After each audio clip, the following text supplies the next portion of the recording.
महंगाई पे तो 100% पड़ेगा, बिकॉज जब भी पेट्रोल या डीजल का कॉस्ट बढ़ता है उसके एसोसिएटेड जितने भी काम है हर चीज का दाम बढ़ेगा। कुछ लोग हैं 2 रुपए से 10 रुपए बढ़ाएंगे अपने सामानों के ऊपर, रेट बढ़ेगा। सरकार को बिल्कुल सोचना चाहिए। सरकार का भी मेन मोटिव ये है कि युद्ध चल रहा है इसलिए ये सब हो रहा है। अभी जहर खा के मरना पड़ेगा तो हर बार महंगाई महंगाई महंगाई। इसको छोड़कर गांव जाना पड़ेगा, दूसरा रोजी रोजगार सोचना पड़ेगा। हमारा किराया गवर्नमेंट बढ़ा नहीं रही है, सीएनजी बढ़ते जा रहे हैं। ईरान वॉर जो चल रहा है उसकी वजह से ये सब चीजें हो रही है। जब कीमतें बढ़ रही हैं तो आप लोगों के ऊपर इतना भार क्यों डाल रहे हो, क्यों उनके पेट पर लात मार रहे हो? मोदी जी जो महंगाई मैन बन चुके हैं वो आप पर चाबुक चला रहे हैं। देखिए, विपक्ष को राष्ट्र के साथ खड़ा होना चाहिए। अंतर्राष्ट्रीय परिस्थितियां विकट हैं और उसके साथ साथ वैसे भी वर्क फ्रॉम होम ही करना है, उन्हें घर तो बैठा ही दिया है प्रधानमंत्री जी ने।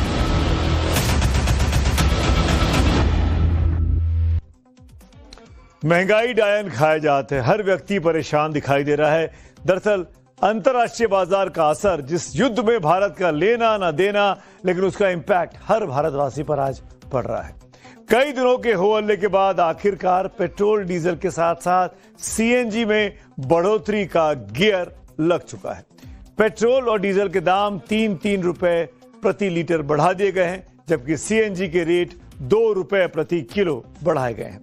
ये तो पहले से तय था कि दाम बढ़ेंगे। लोग इस झटके के लिए कुछ हद तक मानसिक तौर पर तैयार भी हो गए थे, लेकिन सवाल यह है कि यह वृद्धि अब और नहीं होगी। दाम इतने पर ही स्थिर रहेंगे या फिर आगे दाम और बढ़ेंगे? क्या जनता को और झटकों के लिए जेब और ढीली करने की तैयारी रखनी पड़ेगी? क्या मोदी सरकार ने अभी बढ़ोतरी का केवल फर्स्ट गियर लगाया है कि आगे चलकर ये सेकंड, थर्ड और फोर्थ गियर में भी तब्दील हो सकता है, यानी महंगाई और भी बढ़ सकती है? ऐसे कई सवाल हैं जो आप सबके दिमाग में जरूर घूम रहे होंगे। ऐसे सभी सवालों का चक्रव्यूह यानी 360 डिग्री का संपूर्ण विश्लेषण तथ्यों के साथ आज हम करेंगे। लेकिन आपको सबसे पहले दिखाते हैं कि तेल बढ़ोतरी पर कैसे सियासी बयानबाजी आज दिन भर तेज रही। इस तरह के हालात पूरे दुनिया में हैं। पूरे दुनिया में पेट्रोल, डीजल और गैस के दाम बढ़े हुए हैं। उस तुलना में भारत में अभी भी बहुत कम दाम है, क्योंकि सरकार ने इसको पूरी तरह जनता पे कम से कम बोझ हो, इसलिए सरकार जनता के साथ है। पिछले 3 साल से लगभग जो युद्ध चल रहा है दुनिया में, बहुत सारा संकट दूसरे देशों में आया है। माननीय मोदी जी ने हमारे ऊपर आंच आने नहीं दिए थे, केवल गैस का दाम बढ़ा था। लेकिन ये सब जानते थे कि कब बढ़ेगा, तो बढ़ना जितना कम से कम बढ़ाया है। चाहे चर्चा करें, लेकिन अब लकीर के फकीर हो गए हम। अब लकीर पीट रहे हैं हम। अब वो काम निकल चुका। भुगतान देश को करना है।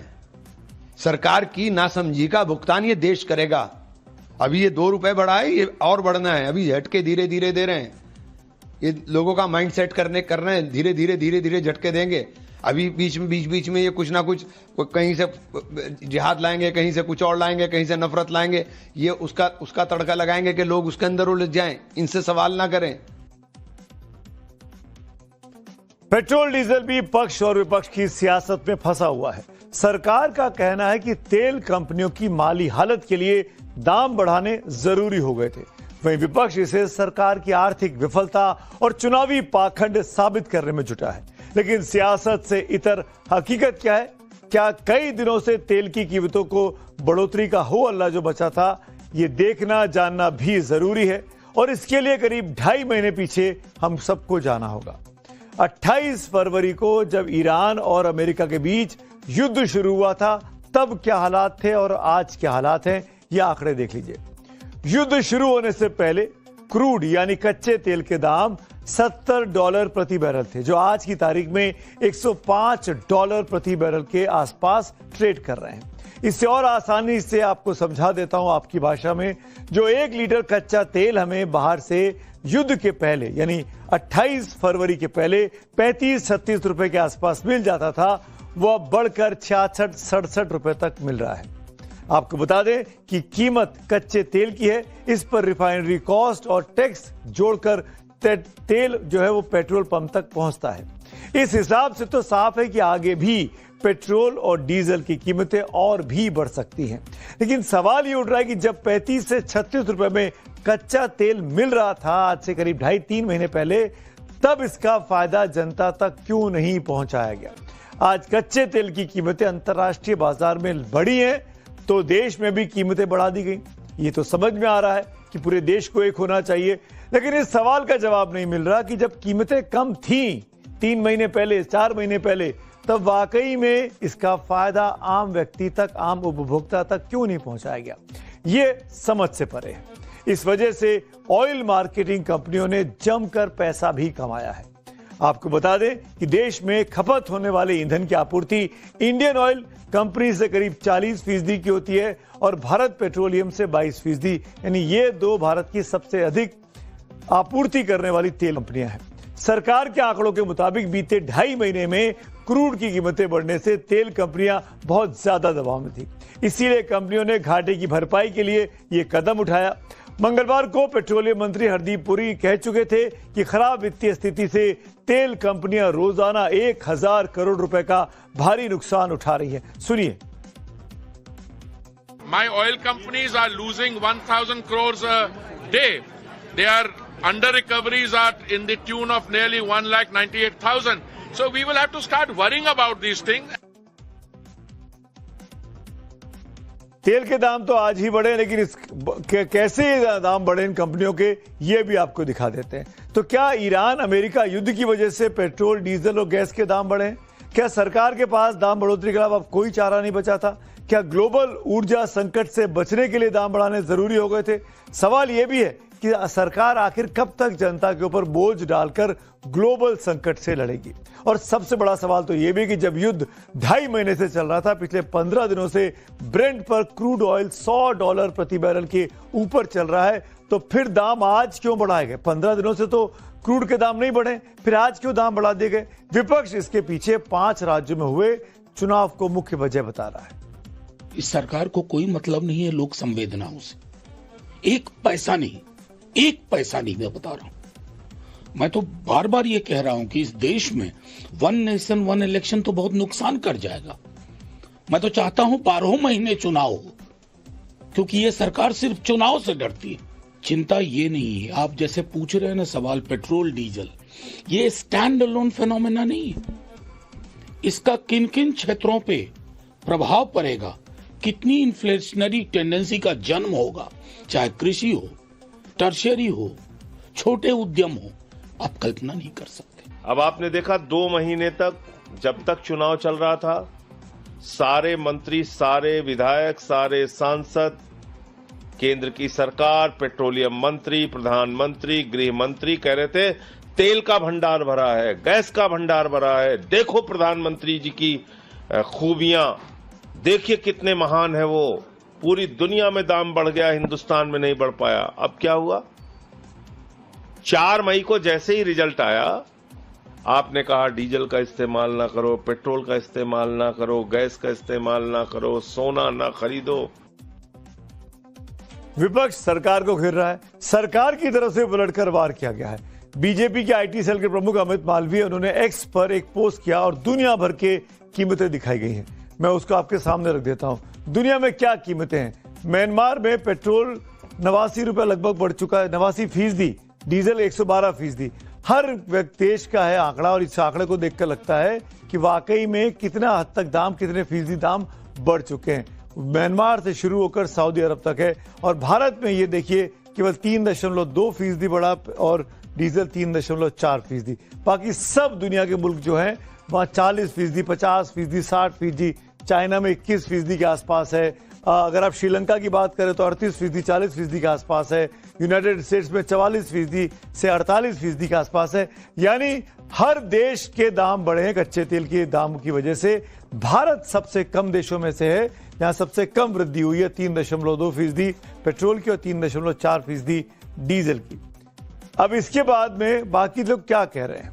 अमित मालवीय ने 24 देशों के साथ भारत में पेट्रोल और डीजल के दाम में बढ़ोतरी की तुलना करके जवाब में कांग्रेस भी नेपाल से लेकर यूरोप तक के आंकड़े लेकर सरकार को आईना दिखाने में कूद पड़ी है। असलियत यह है कि जब आपकी जेब पर डाका डाला जा रहा है, जब आप पर महंगाई का चाबुक चलाया जा रहा है, तब दुनिया के तमाम ऐसे देश हैं जो अपने लोगों को राहत दे रहे हैं। नेपाल ने 2 रुपए पेट्रोल पर और 12 रुपए डीजल पर दाम कम किया। ऑस्ट्रेलिया ने एक्साइज ड्यूटी ऐसी घटाई कि 17 रुपए का फायदा पेट्रोल पर आ रहा है और यह फायदा जनता को आ रहा है, ना कि हमारे यहां की तरह तेल कंपनियों को। जर्मनी ने 17 रुपए पेट्रोल पर 19 रुपए डीजल पर घटाया। ब्रिटेन में 100 पाउंड की राहत लोगों को बिजली पर दी जा रही है। तो जब दुनिया के तमाम देश लोगों को राहत दे रहे हैं, तो मोदी जी जो महंगाई मैन बन चुके हैं वो आप पर चाबुक चला रहे हैं। कुल मिलाकर 3 रुपए पेट्रोल और डीजल के दाम बढ़े हैं। दुनिया भर में तो बहुत ज्यादा बढ़े हैं। अमेरिका में लगभग 44% बढ़े हैं, यूएई में लगभग 40% बढ़े हैं, जो कि पेट्रोल और क्रूड का प्रोड्यूसिंग कंट्रीज है। इसी प्रकार से ऑस्ट्रेलिया में, मलेशिया में, म्यांमार में, हर जगह पे लगभग 30 से 40% दाम बढ़े। हमारे यहाँ तो बहुत मिनिमम प्रेशर डाला सरकार ने। पिछले 10 सालों में, 12 सालों में जब कच्चे तेल की कीमत कम थी और कोई युद्ध नहीं चल रहा था, तो 16 बार एक्साइज टैक्स बढ़ाया गया। 65 रुपए से 100 रुपए के ऊपर पेट्रोल डीजल के प्राइस चले गए। उस समय जब आपने फायदा नहीं दिया, तो अब जब कीमतें बढ़ रही हैं, तो आप लोगों के ऊपर इतना भार क्यों डाल रहे हो? अब पेट्रोल, डीजल और गैस के दाम तो बढ़ गए, बढ़ने चाहिए थे या नहीं, कितने बढ़ने चाहिए, कब बढ़ने चाहिए थे, इस पर जमकर बहस हो सकती है। लेकिन इन कीमतों के बढ़ने का असर आम आदमी की जेब पर और किचन पर जरूर पड़ता दिखाई दे रहा है। इससे सड़क माल भाड़ा बढ़ सकता है, जिससे दूसरे राज्यों से आने वाली सब्जियां, फल और राशन महंगा हो जाएगा। अगर आप बस से सफर करते हैं तो उसका किराया बढ़ सकता है। अगर आप ऑटो से चलते हैं उसका किराया बढ़ सकता है। आपके बच्चे की स्कूल बस की फीस भी बढ़ सकती है, क्योंकि डीजल महंगा हो रहा है। ट्रैक्टर और पंपिंग सेट चलाने के लिए किसानों को डीजल महंगा खरीदना पड़ेगा, जिससे उसकी पैदावार अब महंगी हो जाएगी, यानी खेती पर सीधा असर पड़ेगा। ये तो तेल में बढ़ोतरी के साइड इफेक्ट्स हैं, जिन पर आज नहीं तो कल असर पड़ना बिल्कुल तय है। यानी मानकर चलिए कि आपकी जेब अब पहले से ज्यादा ढीली होने वाली है। लेकिन आम जनता का इस बढ़ोतरी पर क्या कहना है, यह भी आज आपको जरूर सुनना चाहिए।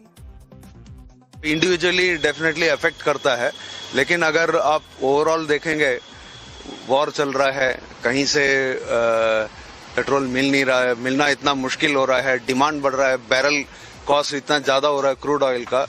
इन सब चीजों को लेते हुए अगर 3 रुपए बढ़ भी रहा है, थोड़ा एज अ पब्लिक हमें गवर्नमेंट का साथ देना चाहिए। इंडिया में जनता ने अभी भी किसी तरह की इसमें इतनी स्टीप हाइक नहीं देखी है, तो सरकार इसके लिए बधाई की पात्र है कि सरकार ने सब कुछ खुद वहन करा है और खुद ही वहन कर रही है, अपने टैक्सेस कम कर रही है और जनता को उसी रेट पर पेट्रोल डीजल उपलब्ध करा रही है। ये मेरे हिसाब से बहुत ही ज्यादा अनिवार्य था, क्योंकि ये अगर आप क्रूड का ही रेट देखें, इंडियन बास्केट का, वो 14 तारीख पे लगभग 108.36 डॉलर्स पे ट्रेड कर रहा था और यूएस डॉलर्स 95.89 पे ट्रेड कर रहा था, जिसके कारण हमारी जो खरीद रेट है ऑयल मार्केटिंग कंपनीज की बहुत ज्यादा बढ़ चुकी थी। इस पे हम लोग क्या कर सकते हैं, क्योंकि हमारे दूसरे देश से सारे आते हैं, तो हमारे यहाँ तो होता नहीं है। तो हम इस पे हम लोग जो भी है, सरकार जो भी कदम उठा रही है, देश हित के लिए कर रही है। तो जाहिर तौर पर हर व्यक्ति पर बोझ तो पड़ने वाला है। एक बात तो साफ है कि अगर युद्ध की वजह से ग्लोबल एनर्जी मार्केट में सप्लाई इसी तरीके से प्रभावित रही कच्चे तेल की, तो कीमतें आगे जाकर और भी बढ़ सकती हैं। यह खतरा लगातार बना है। इसी ऊर्जा संकट पर चर्चा के लिए पीएम मोदी आज यूएई की राजधानी अबू धाबी पहुंचे। अबू धाबी में पीएम मोदी ने यूएई के राष्ट्रपति शेख मोहम्मद बिन जायद से मुलाकात की। इस दौरान दोनों नेताओं के बीच ऊर्जा सहयोग पर विस्तार से चर्चा हुई। भारत अपनी जरूरत का करीब 10% कच्चा तेल और 40% एलपीजी यूएई से ही मंगाता है। पीएम मोदी देशवासियों को बचत का संदेश देकर आज 5 देशों की विदेश यात्रा पर रवाना हुए थे। अब वो यूएई से रवाना होकर नीदरलैंड के लिए निकल चुके हैं। ये बात ठीक है कि चुनावों के तुरंत बाद बढ़े दामों के कारण विपक्ष को सरकार को घेरने का एक आसान मौका आज मिल गया। लेकिन प्रधानमंत्री मोदी की बचत की अपील को अगर सिर्फ एक राजनीतिक कदम ना मानकर इसे राष्ट्रव्यापी जन आंदोलन बना दिया जाए, तो भारत वाकई ऊर्जा के क्षेत्र में एक वैश्विक महाशक्ति बनकर इस संकट में उभर सकता है।